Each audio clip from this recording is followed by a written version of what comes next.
అందరికీ praise lord. అందరికీ praise lord. నా పేరు చాలామందికి రేచల్ అనే తెలుసు, కొంతమందికి నా పేరు కూడా తెలీదు.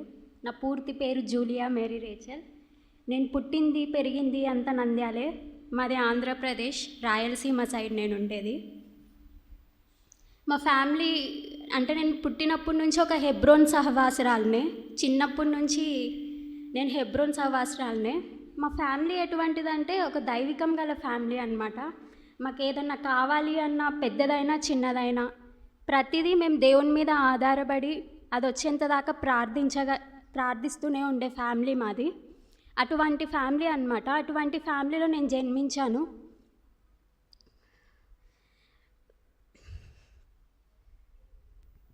మా డాడీ మమ్మల్ని ఎట్లా పెంచాడంటే పూర్తిగా దైవికంగా పెంచాడు.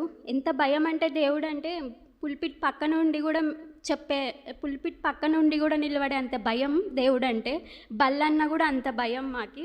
అంత భయంగా నన్ను మా అన్నని దేవుళ్ళో పెంచుతూ వచ్చాడు మా డాడీ.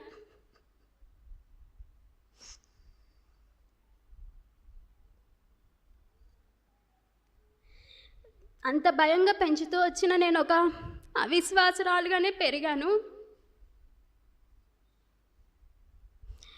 నా విశ్వాసం ఎప్పుడు 50-50 ఉండేది.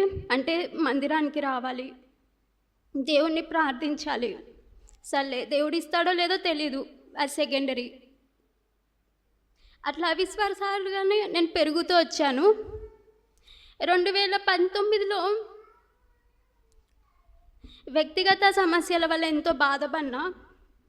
నా సమస్య ఎవరికి చెప్పుకోలేనిది. నా పక్కన కూడా ఎవ్వరు లేరు. అటువంటి స్థితి నాది. నా స్థితి ఎట్లాంటిది అంటే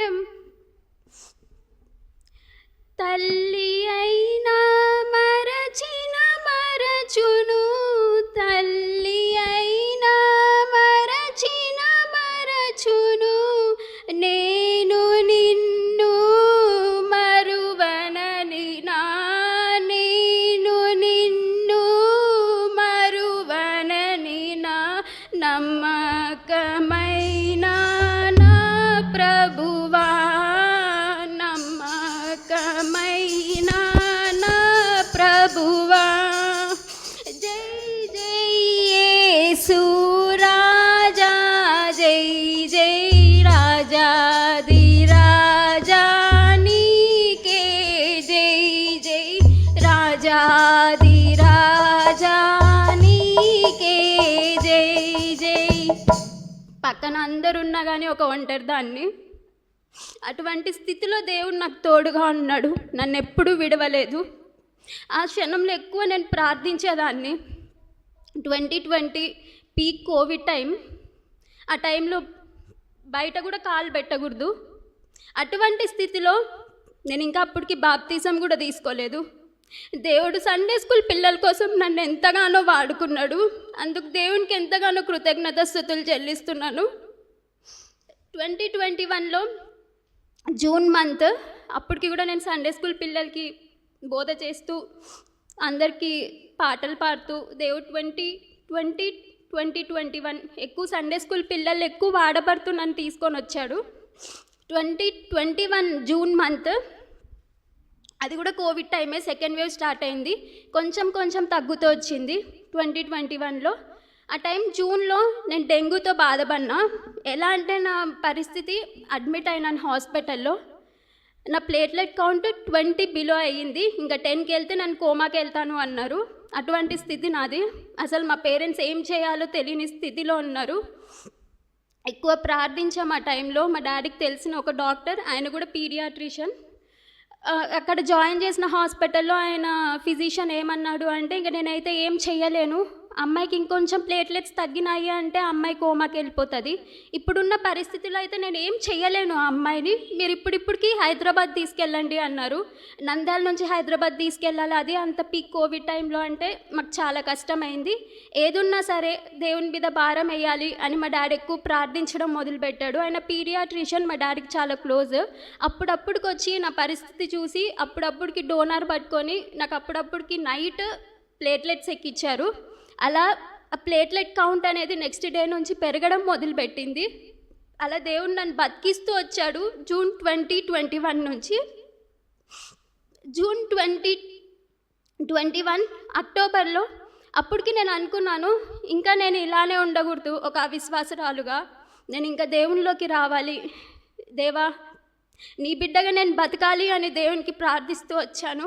2021 అక్టోబర్ మొదటి వారాన మా సంఘంలో బాప్తిసం కొరకు ఎవరెవరు సిద్ధంగా ఉన్నారో వాళ్ళందరి పేర్లు ఇవ్వాలి అని అన్నారు.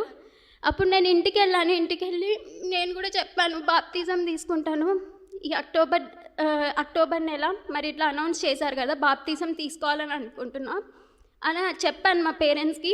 నువ్వు సిద్ధంగానే ఉన్నావా, దేవుణ్ణి నిజంగా అంటే పిలుస్తున్నాడా బాప్తిజం తీసుకోవడానికి అని అడిగారు. నేను అప్పటికి ఏం చెప్పలేదు మా పేరెంట్స్కి, ఎందుకంటే నేను అప్పటికి తీసుకోవాలని అనుకున్నా కానీ సిద్ధంగా ఉన్నానా అనేది నాకు తెలియలేదు, దేవుడు నన్ను పిలుస్తున్నాడా లేదా అనేది కూడా నాకు తెలియలేదు. బాప్తిజం తీసుకున్న ఒక 2 రోజుల్లో దేవుడు నాతో ఒక వాక్యంతో మాట్లాడినాడు. యెషయా 60:1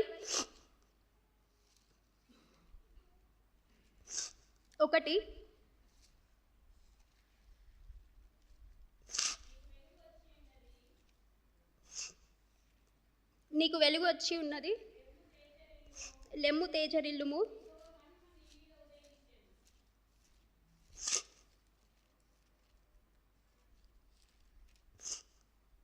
యెహోవా మహిమ నీ మీద ఉదయించెను అని మాట్లాడుతూ ఈ వచనంతో మాట్లాడుతూ వచ్చాడు. అలానే 14 వచనం కూడా, నిన్ను బాధించిన వారి సంతానపు వారు నీ ఎదుటకు వచ్చి పడెదరు, నిన్ను తృణీకరించిన వారందరూ వచ్చి నీ పాదాల మీద పడెదరు. యెహోవా పట్టణమనియు ఇశ్రాయేలు పరిశుద్ధ దేవుని సియోననియు నీకు పేరు పడెదరు. ఈ వాక్యాలతో దేవుడు నాతో మాట్లాడుతూ వచ్చాడు.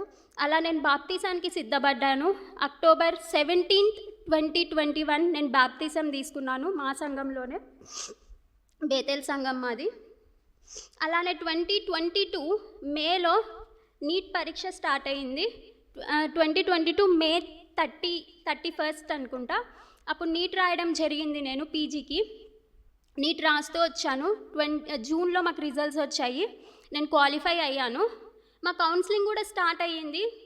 నాకు మా స్టేట్లోనే యూజీ నేను ఎక్కడ చేశానో అక్కడనే నాకు సీట్ వచ్చింది, కానీ మా పేరెంట్స్ వద్దన్నారు, అక్కడ జాయిన్ అవ్వద్దు అన్నారు.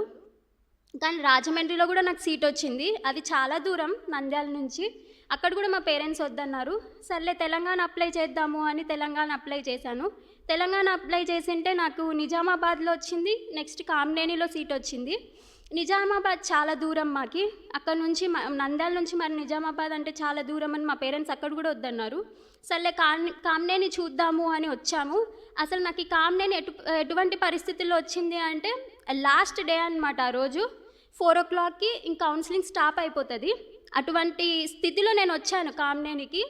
వచ్చిన వెంటనే నేను వెళ్తున్నాను కామినేని లోపలికి, కానీ అది ఒక డెల్లాగా అనిపించింది నాకు. అసలు నాకు జాయిన్ అవ్వాలి అని అనిపించలేదు కామినేనిలో, కానీ మా పేరెంట్స్ ఫోర్స్ చేశారు జాయిన్ అవ్వు అని. నేను మా పేరెంట్స్ మాట కన్నా మా అన్న మాట ఎక్కువ వింటాను అని మా అన్నతో కూడా కాల్ చేయించారు. మా అన్న కాల్ చేసి, ఏం కాదు, నేను అన్నాను మా పేరెంట్స్తో, నాకు ఈ వద్దు, కావాలంటే నేను నెక్స్ట్ ఇయర్ రాసుకుంటాను, నేను మంచి కాలేజ్లో జాయిన్ అవుతాను, కానీ నాకు కామినేని వద్దు, నాకు ఇక్కడ జాయిన్ అవ్వాలని లేదు. అసలు నాకు ఎంటర్ అయితేనే ఒక ప్రశాంతత కూడా నాకు అనిపించలేదు ఈ కాలేజ్లో, నాకు ఇష్టం లేదు నన్ను జాయిన్ అవ్వడం, నేను నెక్స్ట్ ఇయర్ పీజీ రాస్తాను, ఇప్పటికైతే నేను జాయిన్ అవ్వను అన్నాను. మా పేరెంట్స్ మాట కూడా వినలేదు. ఇంకా మా అన్న కూడా ఫోర్స్ చేశాడు, లేదు నువ్వు కామినేని జాయిన్ అవ్వాలి, 4 o'clock అయితే క్లోజ్ అయిపోతాయి, నువ్వు ఇప్పుడు జాయిన్ అవ్వకపోతే ఎట్లా, ఏం రాస్తావు మళ్ళీ నెక్స్ట్ ఇయర్ నీట్, నువ్వు ఇప్పుడే ఏదో ఒక కాలేజ్ వచ్చింది, ఏదో ఒక డిపార్ట్మెంట్ తీసుకో, అది దేవుని చిత్తమని ముందరికెళ్ళు నువ్వు అని అన్నారు. సరే అని మా పేరెంట్స్ ద్వారా నేను కామినేని మరి ఆ డిపార్ట్మెంట్ తీసుకున్నాను. ఇంకా అయిపోయింది. 4 o'clock లాస్ట్లో తీసుకుంది నేనే కామినేనిలో సీటు. అయిపోయినాయి, సీట్ ఫిల్లింగ్స్ కూడా అన్నీ అయిపోయినాయి. సరే అని ఇంకా మా ఫాదర్ అంతా ఫార్మాలిటీస్ అయిపోయిన తర్వాత చూద్దాము చర్చ్ ఎక్కడుందో అని మా హెచ్ఓడిని అడిగారు. అప్పుడు మా హెచ్ఓడిని అడిగితే నార్కట్పల్లిలో చర్చ్ ఎక్కడుంది అని అడిగింటే మా హెచ్ఓడి ఏమన్నారంటే, వేరే స్టాఫ్కి అప్రోచ్ అయ్యి ఇక్కడ చర్చ్ ఏమన్నా ఉంటే వీళ్ళకి చూపించండి అని చెప్పారు. అలా మా హెచ్ఓడి ద్వారా నాకు ఈ హోరేబ్ సంఘం అనేది తెలిసింది. అది నైట్ 7 అయింది. ఇంకా మేము వెళ్ళిపోవాలి ఇంటికి. అటువంటి స్థితిలో మా డాడీ బయట నిలబడి ప్రేయర్ చేశాడు. అప్పుడు సంఘంలో అంకుల్ ఆంటీ వాళ్ళు కూడా లేరు, అంత క్లోజ్గా ఉంది, చాలా చీకటిగా ఉండిండ. మా డాడీ చర్చ్ ఎదురుగానే బయట నిలబడి ప్రేయర్ చేసి మా డాడీ ఆ రోజు ఒక మాట అన్నాడు, నువ్వెప్పుడు ఇంత సంఘంలో ఎరిగిన దానివి కాదు, నేను ఎప్పుడు చిన్నప్పటి నుంచి పెద్ద సంఘాలలోనే ఉన్నాను, ఎక్కువ మాది విజయవాడ, కర్నూలు, నంద్యాలనే. నేను విజయవాడ అంతా కర్మెల్లో వెళ్ళేదాన్ని, కర్నూలు అంతా జెరూసలేంలో వెళ్ళేదాన్ని. ఇంత చిన్న సంఘంలో ఎప్పుడు లేను, ఎప్పుడు నేను కూర్చోలేదు కూడా చిన్న సంఘంలో. ఎప్పుడు దేవుడు నన్ను పెద్ద సంఘాల్లోనే ఉంచాడు. అటువంటిది ఇంత చిన్న సంఘము, ఈ 3 సంవత్సరాలు, ఈ కాలేజ్, ఈ చర్చ్, ఇదంతా దేవుని నిర్ణయం. ఈ దేవుడు నిన్ను ఇక్కడ వదిలిపెట్టాడు ఈ 3 years, చూద్దాం ఏమవుతుందో అని మా డాడీ అక్కడనే ప్రేయర్ చేసి ఆ మాట అన్నారు. సరే అని ఇంకా నెక్స్ట్ ఒక 4 days తర్వాత ఇక్కడికి వచ్చి అంకుల్ ఆంటీ వాళ్ళని మీట్ అయ్యాము. వాళ్ళతో ప్రేయర్ చేయించుకొని నేను నా ఫస్ట్ ఇయర్ అంతా రోజు రావడం స్టార్ట్ అయ్యింది. లాస్ట్ మాకు ఫస్ట్ ఇయర్లో పేపర్ 1 ఎగ్జామ్ ఉంటుంది. థర్డ్ ఇయర్లో 3 పేపర్స్ రాస్తాం. ఫస్ట్ ఇయర్లో ఒక పేపర్ రాస్తాము. ఫస్ట్ ఇయర్లో ఒక పేపర్ ఎట్లా అంటే మా డిపార్ట్మెంట్ నన్ను ఎలా చూస్తారు అంటే నాకేమి రాదు అన్నట్టుగా వాళ్ళు చూసేవాళ్ళు. డిపార్ట్మెంట్లో ఎప్పుడు ఒక తక్కువ దానిలాగా నన్ను చూసేవాళ్ళు. అలానే ఆ ఫస్ట్ ఇయర్ అంతా గడిచిపోయింది.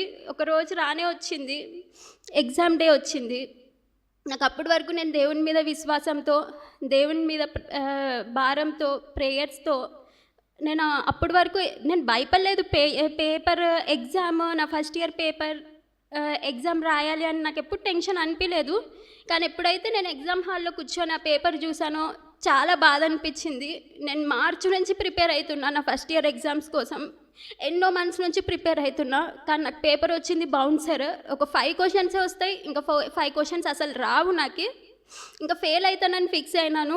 ఇప్పుడు దాకా మా డిపార్ట్మెంట్లో నా గురించి ఎంత చెడ్డగా అనుకుంటున్నారో, ఇంకా నెక్స్ట్ నా రిజల్ట్స్ వచ్చిన తర్వాత కూడా వాళ్ళు నన్ను ఇంకా ముద్ర నాకు పడిపోతుందేమో అని ఎంతో బాధపడినా ఎగ్జామ్ హాల్లో. కానీ ఎగ్జామ్ని అన్నీ అటెంప్ట్ చేయాలి అని అన్నీ అటెంప్ట్ చేశాను. దేవుని మీద భారం వేసి వచ్చాను బయటికి. ఇంకా వచ్చి మా సార్ని కలుద్దాము అని వెళ్ళాను. మా డిపార్ట్మెంట్కి కిందికి వెళ్ళిన వెంటనే ఇంకా నన్ను ఎవరన్నా ముట్టుకుంటే నేను ఏడ్చేటట్టున్నాను.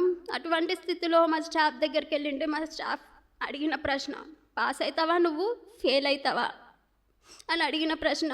ఆ ప్రశ్నకి చాలా బాధ అనిపించింది. కానీ నేను ఆ క్షణంలో వాళ్ళతో అనింది, నేను ఖచ్చితంగా పాస్ అవుతాను మ్యామ్ అన్న చెప్పాను వాళ్ళకి. అంత ధైర్యంగా చెప్పాను. ఆ ధైర్యం ఎక్కడి నుంచి వచ్చిందో కూడా నాకు తెలియదు, దేవుడే ఇచ్చాడేమో బహుశా. నేను ఖచ్చితంగా పాస్ అవుతాను మ్యామ్ అని చెప్పేసి వచ్చాను. అప్పటికి మా హెచ్ఓడి లేడు, లంచ్కి వెళ్ళారు. సరే అని నెక్స్ట్ డే వెళ్ళాను. నాకు ఒక డిపార్ట్మెంట్లో ఒక మోడరేటర్గా, ఒక గైడ్గా, ఒక ప్రొటెక్టర్గా, ఒక సెకండ్ ఫాదర్గా నన్ను చూసుకుంటూ వచ్చాడు ఈ 3 years. అంటే ఒక హెచ్ఓడి, మా హెచ్ఓడినే. డిపార్ట్మెంట్ ఎట్లున్నా కానీ మా సార్ ఎప్పుడు నాకు గైడ్ చేస్తూ వచ్చేవాడు, ఎప్పుడు తోడుగా ఉంటూ వచ్చేవాడు. ఆయన ఏమన్నాడంటే నన్ను పిలిచి, నువ్వు దేవుని బిడ్డవమ్మా, ఎప్పుడు చర్చ్కి వెళ్తావు, ఎప్పుడు ప్రార్థిస్తూ ఉంటావు, దేవుడు నీకు అన్యాయం చేయడు, నువ్వు మంచి మార్క్స్తో పాస్ అవుతావు, నువ్వు బాధపడకు, నువ్వు జస్ట్ ఏం చేయాలంటే నువ్వు ప్రార్థించాలి, అంతకన్నా నువ్వు ఏం చేయలేవు. సార్ ఒక అవిశ్వాసి, ఆయన హిందూ. ఆయన దగ్గరికి పిలిచి నన్ను ఇట్లా ప్రొటెక్ట్ చేస్తూ మాట్లాడాడు. నాకు ఆయన సార్ అన్న మాటలకి ఎంతో మంచిగా అనిపించింది. నేను ఎప్పుడు ప్రార్థిస్తూ వస్తూనే ఉన్నాను నా రిజల్ట్స్ కోసం కూడా. ఒకరోజు రానే వచ్చింది నా రిజల్ట్స్ డే. ఈవినింగ్ 5 o'clock వచ్చినాయి. ఆ రోజు మాకు 65 ఫస్ట్ క్లాస్ అనమాట. టోటల్ తెలంగాణలో ఎవ్వరికి 65 రాలేదు. లాస్ట్ 64 టోటల్ తెలంగాణలో. ఫెయిల్ అవుతా అని అనుకున్న దాన్ని ఆ 64 మార్కుల్లో నన్ను ఉంచాడు దేవుడు. ఎంతోమంది మాటలు అన్నారు నన్ను. డిపార్ట్మెంట్లో అందరూ అధికం షాక్ అయ్యారు. Telangana last 64 marks. ఆ 64 మార్క్స్లో కూడా దేవుడు నన్ను ఉంచినందుకు నేను ఎంతగానో దేవుడిని స్తుతిస్తున్నా ఈ క్షణం. దేవుడు కామినేనిలో కానీ ఆయన నన్ను హెచ్చిస్తూ, ఆయన నన్ను భద్రపరుస్తూ, అన్యుల్లో మధ్యలో నన్ను కాపాడుతూ రావడమే కాదు, హోరేబు సంఘంలో ఒక బలమైన విశ్వాసిగా కూడా దేవుడు నన్ను చేస్తూ వచ్చాడు. ఈ సంఘంలో నేను ఎక్కువగా గమనించింది ప్రతి ఆదివారం దేవుణ్ణి స్తుతించాలి, దేవుణ్ణి గణపరచాలి, ఆయనని హెచ్చించాలి అని ప్రతి ఒక్కరిలో నేను చూశాను. ఆయనలో ఉన్న తపన మీలో నేను చూశాను. అది బహుశా దేవుడు నన్ను పట్టుకున్నట్టున్నాడు. ఇంత చిన్న సంఘమైన ఆరాధించడానికి అంకులు ఇచ్చే ఎక్కువ సమయం కూడా నాకు ఎంతగానో నచ్చింది. బహుశా దేవుడు ఈ విషయాలలో నన్ను ఎక్కువగా పట్టుకున్నట్టున్నాడు. నేను ఒకప్పుడు ఇట్లా పుల్పిట్ పక్కన ఉండాలంటేనే భయపడేదాన్ని. ఇప్పుడు దేవుడు నన్ను పుల్పిట్ పక్క నుండి మీకు సాక్ష్యం చెప్పే స్త్రీగా నన్ను చేశాడు. దేవునికి ఎంతగానో స్తుతులు చెల్లిస్తున్నాను. ఒకప్పుడు నేను అనుకున్నాను, ప్రభువా నేను ఇప్పుడు బాప్తిజం తీసుకున్నాను కదా, నెలకి కనీసం నిన్ను ఒక్కసారైనా నిన్ను ఆరాధించాలి ప్రభువా, ఆరాధించే బిడ్డగా నేను చేయి తండ్రి అని అనుకున్నా. మా సంఘంలో నేను అప్పుడప్పుడే ఆరాధిస్తాను, అది కూడా 2 months once, 1 month అంతే. మా సంఘంలో నేను కూడా ఎక్కువ ఆరాధించాను. మా సంఘంలో కూడా నేను ముందర కూర్చోను. దేవుడు నన్ను ఈ సంఘంలో ముందర కూర్చాడు. అది పుల్పిట్ ముందర పెట్టుకునే బిడ్డగా నన్ను చేశాడు. ప్రతిదినం నన్ను ఆరాధించే బిడ్డగా నన్ను చేసింది హోరేబ్ సంఘం. దానికి దేవుడిని ఎంతగానో స్తుతిస్తున్నా. ఒకప్పుడు ఎప్పుడో లాస్ట్లో కూర్చుండేదాన్ని. ఈ మధ్య దేవుడు నన్ను హోరేబ్ సంఘంకి వచ్చి ముందర కూర్చొని దేవుని వాక్యం వినే స్త్రీగా నన్ను చేశాడు. ఎంతగానో దేవుణ్ణి ఆరాధిస్తున్నా నేను. ఇంతేకాదు దేవుడు నేను అసలు ఇది నా ఫస్ట్ సాక్ష్యం. ఎక్కడ నేను సాక్ష్యం కూడా చెప్పలేదు. ఇదే నా ఫస్ట్ సాక్ష్యం. ఇంత చిన్న సంఘంలోనే నేను సాక్షిగా దేవుడు నన్ను ఒక స్త్రీగా ఇక్కడ ఏర్పరచుకున్నాడు. ఆయన ఎంతగానో దేవుణ్ణి నేను స్తుతిస్తున్నాను, ఆయనను ఆరాధిస్తున్నాను. నేను ఎప్పటి నుంచి ఎంతగానో ప్రార్థించగా నా బాప్తిజంలో కూడా దేవుడు నాకు వాక్యం ఇస్తూ వచ్చాడు. ఒక్కసారి నా బాప్తిజం ప్రామిస్ కూడా మీకు చెప్పాలని ఉంది. లూకా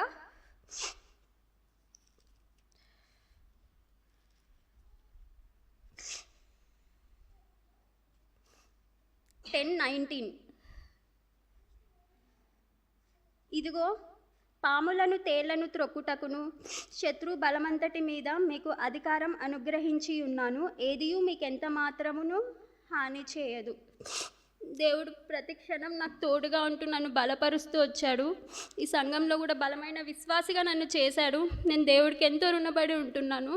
ఇంతేకాదు మా 3 yearsలో కోమలి ఒక మంచి స్నేహితురాలు కూడా దేవుడు నాకు ఇచ్చాడు.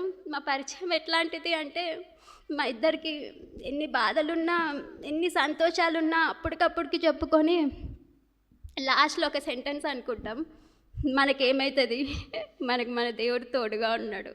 ఆ ఒక్క సెంటెన్స్ చాలు మా ఇద్దరు ఫేస్లో చిరునవ్వు అట్లా వెలిగిపోతుంది.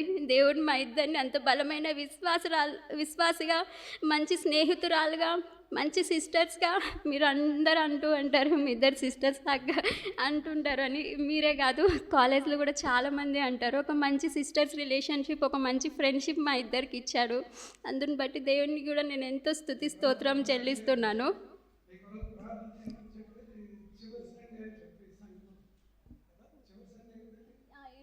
ఈరోజే లాస్ట్ సండే, ఇంకా రేపటి నుంచి నేను కనిపించాను.